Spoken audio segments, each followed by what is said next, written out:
Chapter 6. The Abyss. Es ist immer noch nicht fertig. Ich habe schon über eine Stunde aufgenommen. Meine Güte. Hätte ich das gewusst, hätte ich doch mehr Tage draus gemacht. Aber jetzt ziehe ich es durch. Wo bin ich? Ach, ich schwimme da. Blub, blub, blub. Das ist sie. Das ist sie. Ach, ich bin ein kleiner Fisch. Ah, nee, doch nicht. Von der Seite, guckt mal, von der Seite sieht doch aus wie ein Fisch. Aber ich hab noch mal meine Gliedmaßen. Blub, blub. Wo soll ich denn schwimmen? In die Dunkelheit oder nach rechts?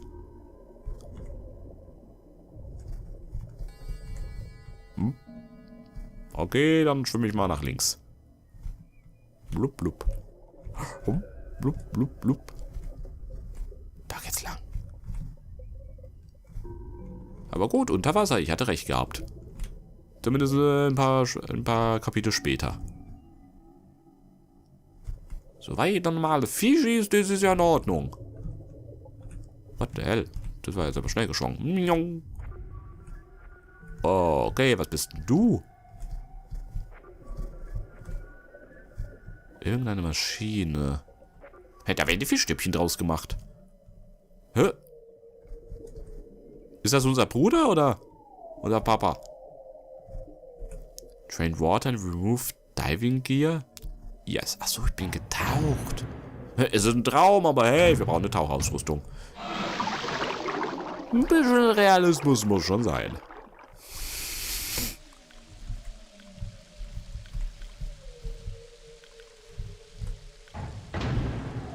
Okay. Da. Ist das so ein... Das war, glaube ich, unser Papa. Aber wo willst du hin, Papa? Read Logbook? Yes. Captain Theodore Fielding, September 2, 2007. One of my biggest fears is deep water. Ironic when you consider the fact that I am now working on a mining station thousands of feet underwater in the Marina Trench. I have always wondered why I was afraid, and reached a simple conclusion. The true fear presented here is actually going down beneath the surface into the depths. It's a combination of all of our most common fears. 1. Fear of the dark. When you're at the bottom of a body of water, you can't see anything. It's pitch black. Have you ever tried to swim as far down in a lake as you can? It gets really dark and cold really fast, about 10 feet down. But even that's nothing compared to the deepest point on the entire crust of the bath, located at the bottom of the Pacific Ocean, the Mariana Trench, which is 38,000 plus feet. If you put Mount Everest at the bottom of the trench, the top of the mountain would still be over a mile below the surface of the ocean. Everything below you is complete darkness, and is definitely plays into our collective fear of the dark. 2. Fear of suffocating. Have you ever gotten to the point where you swam down too far in the swimming pool and you seriously considered the fact that you might not make it back to the top before you ran out of breath? If you have ever been roughhousing as a kid with blankets and pillows and you accidentally got pinned down inside of a sleeping bag or something, and you get to that point where laughter temporarily turns to screaming, you know what a scary concept not being able to breathe is. Even if you have scuba gear with you down in that deep dark abyss, there's a chance a valve could pop out or you could run out of oxygen. You can't see and you can't really take a deep breath. Could it get worse? Yes. 3. Fear of the unknown. There are over 1 million species of creatures in the ocean, and scientists estimate there are an additional 9 million species yet to be discovered. That means we only have known what 11% of the creatures in the ocean are. Most of the beings in the ocean are things mankind has never ever seen or heard of. Who knows what could be down there? Think about the time when you were walking in a dimly lit basement, trying to find something. All of a sudden, something brushes up against the back of your neck. They become airborne, similar to a frightened cat, and instantly turn around and shine their flashlight to see what it was. It's never anything actually scary. But in deep water, it's always something scary. It's dark, you can barely breathe, and something just touched you and you have no idea where they just went. But there's more to fear, I'm afraid. 4. Fear of flying insects. Wie lang geht das bitte? Imagine that as you're walking along, all of the beetles and scorpions crawling along the ground, the huge black hairy spiders that are hidden from view in the cracks, and the slimy worms and snakes that are burrowed beneath the ground, simultaneously started flying anywhere they wanted. That is what the bottom of the sea without water would be like. For the strange creatures underwater, there's no up or down. Ich muss mal was trinken. Bittige Luft aus. Ich glaube, meine Damen und Herren, also nicht wundern, ich werde das hier wahrscheinlich jetzt in einem Rutsch aufnehmen, aber werde doch Parts draus machen. Also es wird dann immer sowas geben wie Fortsetzung folgt. Sie werden das wahrscheinlich dann schon vorher sehen, bevor ich jetzt hier diese Erklärung bringe, aber nur, dass Sie jetzt meinen Gedankenvorgang gesehen haben.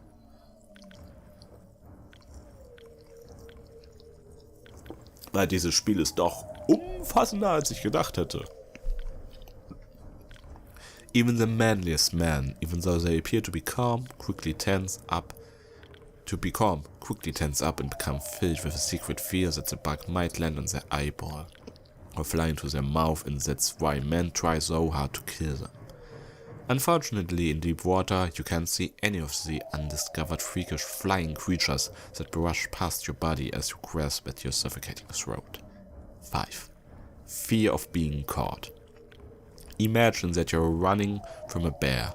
You will be eaten if you are caught, and it doesn't help that bears can run faster sideways than the fastest human can run forward.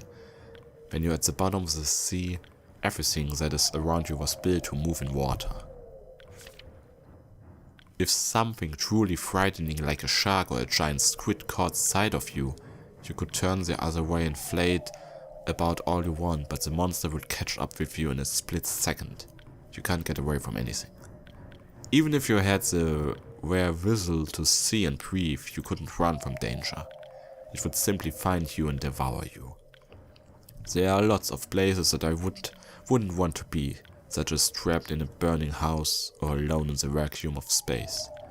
But in the burning house at least I can see, and in space at least there aren't any creatures that could get me. There are no other places in the universe that combine as many common fears as 7 miles below the surface of the Pacific Ocean. It is because of the combination of all of these fears that I am so horrified by deep water.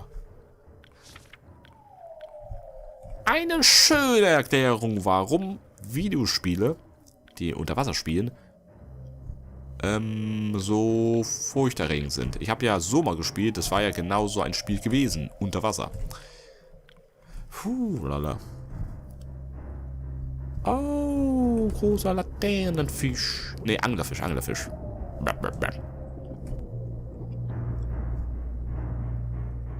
Papa, was machst du da? Oh, Jobs.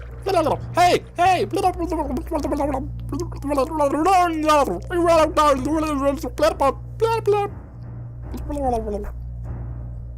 Was macht er da? Räubt er sich den Bauch? Feuert und an?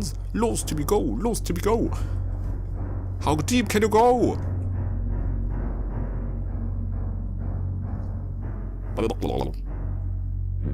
Okay, ich wusste doch, irgendwas taucht auf. Ich hoffe, ich schmecke. Hab mir nämlich wieder in die Hosen gemacht.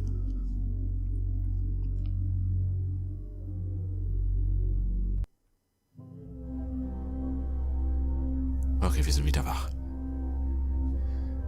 What if it was asleep?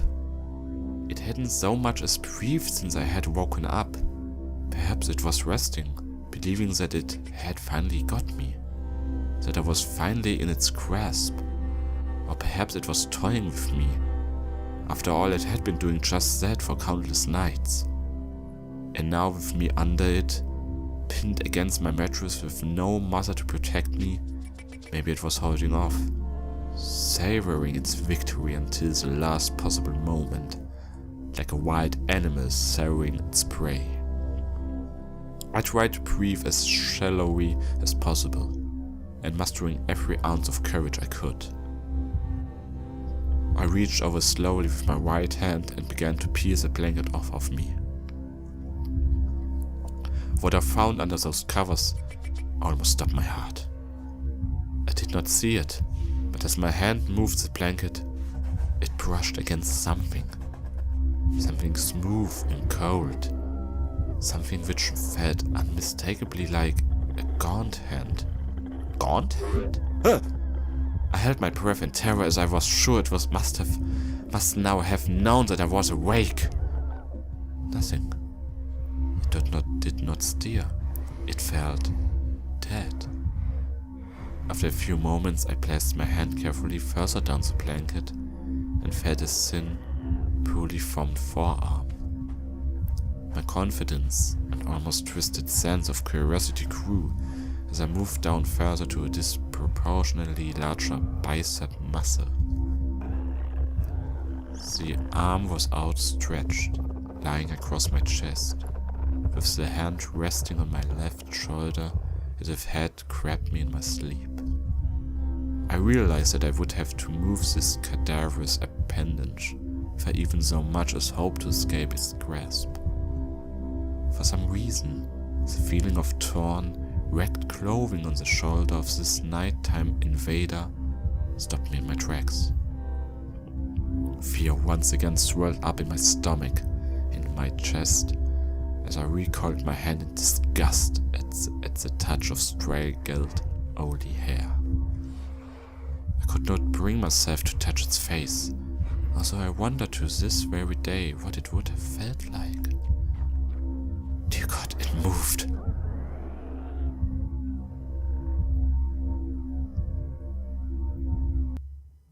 Also es ist nicht die Katze. Chapter 7, Hostia. Wie viele Kapitel hat das bitte? Lala. Safe? Natürlich. Ja, ich nehme schon über eine Stunde auf. Alter, ich bin Mini. Wer bist du denn? Wurdest wohl nicht bei der Blumen Group aufgenommen, deshalb hast du hier dein Horrorkabinett aufgebaut. Ja, sehr schön. Okay. Ich glaube, ich soll da rein ins Loch.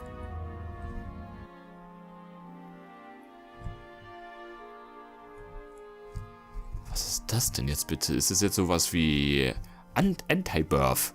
Wir gehen wieder in den Mutterleib. Last enemy that shall be destroyed is death. Da ist auch noch was. Der letzte Enemy ist Death. Nö. Tod ist die Unbekannte.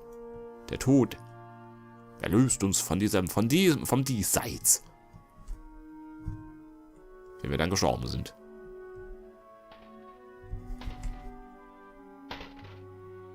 Also Respekt an die Macher, weil diese Bilder, das ist schon was. Wie kommt man denn auf sowas? Da braucht man sehr viel Fantasie.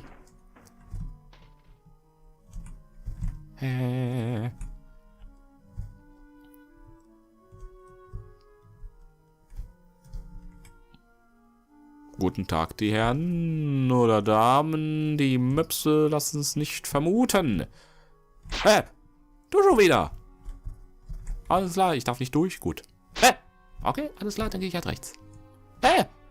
Was willst du von mir? Wie, wer, was? Ich darf hier nicht durch, ich darf hier nicht durch. Puppe. Pübsche, was willst du von mir? Okay, du wolltest, dass ich zurückgehe. Okay. Das ist schon wieder her. Nicht mal eine Erklärung. Was soll ich mit dir jetzt anfangen, hä? Oh. Kann ich weiter? Nö, ich bin gefangen. Gut, spiel mir das Lied vom Tod.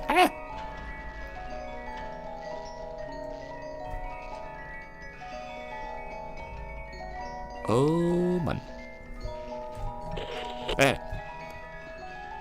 Na komm, erschreck mich doch. Hey. Du bist richtig gut drin, weißt du das, mich zu erschrecken. Echt, die Kapitel, also die Level werden zumindest kürzer. It moved. It was subtle, but its grip on my shoulder and across my body strengthened. No tears came, but God, how I wanted to cry. As its hand and arm slowly coiled around me, my left leg brushed along the cool wall which the bed lay against. Of all that happened to me in that room, this was the strangest. Oh no! I realized that this clutching, rancid thing which drew great delight from violating a young boy's bed was not entirely on top of me. It was sticking out from the wall. Es kommt aus der Wand! Like a spider striking from its lair. Hey, weg! Suddenly its grip moved from a slow tightening to a sudden squeeze. It pulled and clawed at my gloves as if frightened that the opportunity would soon pass. I fought against it, but its emaciated arm was too strong for me. Its head rose up, writhing and contorting under the blanket. I now realized where it was taking me. Into the wall. I fought for my dear life. I cried and suddenly my voice returned to me. Yelling, screaming, but no one came. Then I realized why it was so eager to suddenly strike. Why the thing had to have me now. Through my window, that window which seemed to represent so much malice from outside, streaked hope. The first rays of sunshine. I struggled further, knowing that if I could just hold on, it would soon be gone. As I fought for my life, the unearthly parasite shifted, slowly pulling itself up my chest. Die Wortwahl, mein! Ich kann mir das so gut vorstellen. Its head now poking out from under the blanket, wheezing, coughing, rasping. I do not remember its features. I simply remember its breath against my face, foul and as cold as ice. As the sun broke over the horizon, the dark place, that suffocating room of contempt, was washed, bathed in sunlight. I passed out as its scrawny fingers encircled my neck, squeezing the very life from me.